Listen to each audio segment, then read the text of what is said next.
हाथी माथे में, उसमें बना था हाथी। शुरू से फिर बताओ। अब ऐसे धोया, अब ऐसे करके धोया, डूब गया। एक बार और बता। आकाश में कई बार बोले, किसी को नहीं पता। 2 बार बोले। एक बार हनुमान जी ने दवनागिर पर्वत लेकर लक्ष्मण को बचाने के लिए आए, तो उसमें जो शेर बैठे थे, जो ऊपर हवा लगी तो वो बोले। दूसरी बार कृष्ण भगवान ने गोवर्धन उठा लिया था, तब बोले। तिवारा तो नहीं बोले। अगर तुम ज्ञान की बात ले तो रिकॉर्ड न करो। कौन थो जब था पहले कौन नहीं थो? सीता के पप्पा थे। सीता का और लक्ष्मण की बहिन और भरत की सारी, और कही कारण यह रही कुंवारी।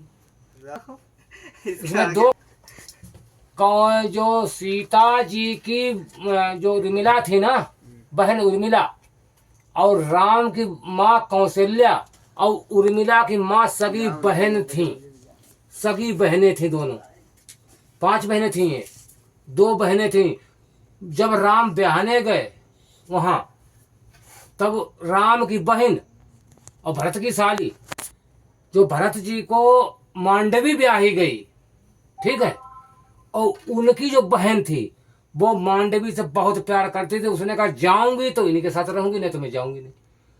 तो सबसे जब पूछा गया, जो वहां पे जो वशिष्ठ जी और विश्वामित्र जो भी थे, क्या किया जाए, तो उनने किया यह जाए कि पहले भी तो दासियां जाती थी, तो दासी रूप में ही ले चलो।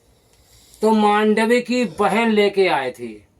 तब कहा राम, और फिर दासियों से बच्चे नहीं पैदा हुए क्या, वो राजा ही इस्तेमाल करता था, ठीक है। तो इसलिए कहा राम की बहन, और जो जिसकी मांडवी और मांडवी बहन जिसकी पुत्री थी, वो राम की सगी मौसी थी, कौशल्या की सगी बहन थी। समझ गए बात को? जनक राजा के भैया जो थे, उनका नाम था तो उनकी वो बीवी थी, और जनक राज की भौजाई थी, और उन्हीं की जो थी सगी बहन कौशल्या थी। इसलिए राम की बहन थी मांडवी, राम की बहन मांडवी, राम की बहन और भरत की साली। तो राम की जो मौसी थी तो बहनी थी, मगर शादी हो गई तो वो क्या हो गई, राम की बहन भरत के साथ वो साली हो गई। बहन तो राम की है, तो राम की बहन भरत की साली। और यही कारण रही न भव न ब्याह और न रही कुंवारी। शादी भी नहीं हुई और कुंवारी भी नहीं रही। उसका कारण ये था। और दीन दयाल दया करी। फिर तुम वीडियो बना रहे थे ये हमारी धार्मिक में चली, फिर अधर्म नहीं चली।